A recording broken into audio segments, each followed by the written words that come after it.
संसार में रह करके हम अपने कर्तव्य पूरे करें, हंसी खुशी से रहें, अच्छी तरीके से रहें, लेकिन इसमें इस कदर व्यस्त न हो जाएं, इस कदर फंस न जाएं कि हमको अपने जीवन के उद्देश्यों का ध्यान ही नहीं रहे। अगर हम फंसेंगे तो मरेंगे। आपने बंदर का किस्सा सुना होगा जो अफ्रीका में पाया जाता है, शिम्बून, और जिसके बारे में ये कहा जाता है कि शिकारी लोग उसको चने, मुट्ठी भर चने का लालच देकर के इसको जान ले लेते हैं। लोहे के घड़े में चने भर दिए जाते हैं और शिम्बून उस चनों को खाने के लिए आता है, मुट्ठी बांध लेता है। मुट्ठी को निकालना चाहता है तो मुट्ठी निकलती नहीं है, जोर लगाता है तो अभी नहीं निकलती। इतनी हिम्मत नहीं होती कि मुट्ठी को खाली कर दे, छोड़ दे, हाथ को खींच ले, लेकिन वो मुट्ठी को छोड़ना नहीं चाहता। छोड़ने को न चाहने का परिणाम यह होता है कि हाथ बाहर निकलता नहीं, और शिकारी आता है, उसको मार काट के खत्म कर देता है, उसकी चमड़ी को उखाड़ लेता है। हमारा आपकी स्थिति भी ऐसी है जैसे अफ्रीका की शिम्बून बंदरों जैसी। हम लिप्साओं के लिए, लालसाओं के लिए, वासनाओं के लिए, तृष्णा के लिए, अहंकार की पूर्ति की तरीके से मुट्ठी पकड़ करके बंदरों की तरीके से फंसे रहते हैं और अपने जीवन संपदा का विनाश कर देते हैं। इससे हमको बाज आना चाहिए और अपने आप को इनसे बचाने के लिए कोशिश करनी चाहिए। हमको अपनी क्षुद्रता को त्याग करना है। क्षुद्रता को अगर हम त्याग कर देते हैं तो हम कुछ खोते नहीं हैं, हम कमाते ही कमाते हैं।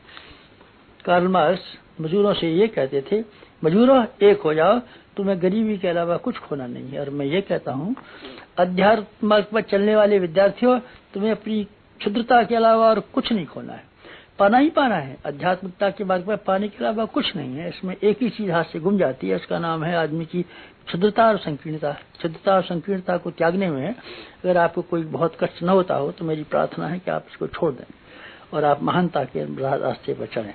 जीवन में भगवान को अपना हिस्सेदार बना लें, भगवान के साथ आप जोड़ लेंगे तो ये मुलाकात और ये रिश्तेदारी आपके बहुत काम आएगी।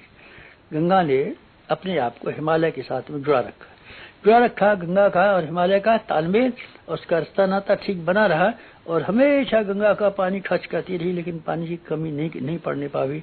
हिमालय के साथ रास्ता हम जोड़ें, भगवान के साथ हम रास्ता जोड़ें तो हमारे लिए जीवन में कभी अभावों का और कभी उस तरह के संकटों का अनुभव न करना पड़ेगा जैसे कि सामान्य लोग पग पग पर किया करते हैं। गंगा का पानी सूखा नहीं, लेकिन नाले का सूख गया। उसने किसी महान सत्ता के साथ संबंध मिलाया नहीं। बाढ़ का पानी आया और छलने लगा, बाढ़ का पानी सूखा, नाला सूख गया। 9 महीने सूखा पड़ा रहा, बरसाती नाला 3 महीने में सूखा पड़ा, लेकिन गंगा युगों से बहती चली आ रही है, कभी भी सूखने का नाम नहीं लिया। हम हिमालय के साथ जुड़ें, हम भगवान के साथ जुड़ें तो हमारी भी सूखने का कभी मौका न आएगा। अगर हम इतनी हिम्मत कर पाए तब, अगर हम भगवान को समर्पित कर सकें अपने आप को, तो भगवान को हम पाएं। हम भगवान की कला का सारा लाभ उठा सकते हैं।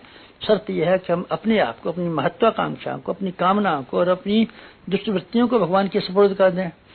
हम भगवान के साथ में अपने आप को इसी तरीके से जोड़ें जैसे कठपुतली, जैसे पतंग और जैसे बांसुरी। न कि हम इस तरीके से करें कि पग पग पर हुकूमत चलाएं भगवान के साथ और अपनी मनोकामनाएं पेश करें। ये भक्ति की निशानी नहीं है। भगवान की आज्ञा पर चलना हमारा काम है। भगवान पर हुकूमत करना और भगवान के सामने तरह तरह की फरमाइश पेश करना, ये तो वेश्यावृत्ति का काम है।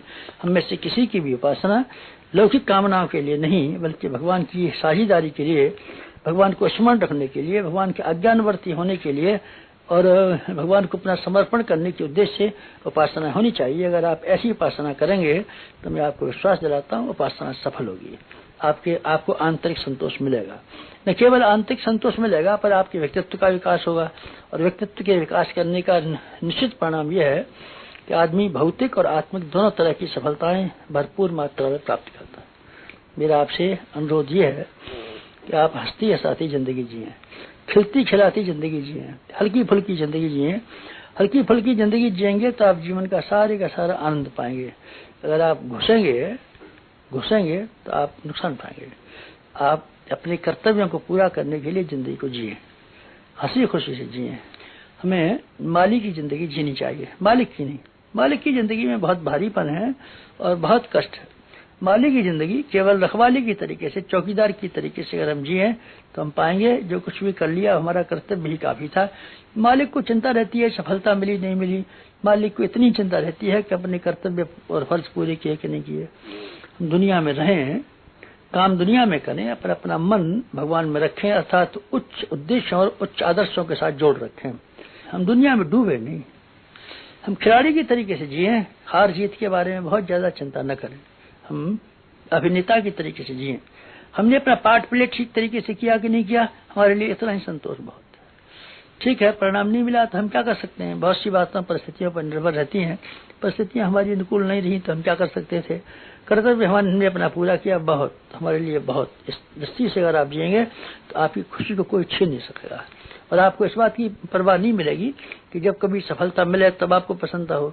24 घंटे आपको खुशी से जीवन जी सकते हैं। जीवन की सार्थकता सफलता का यही तरीका है। समाप्त।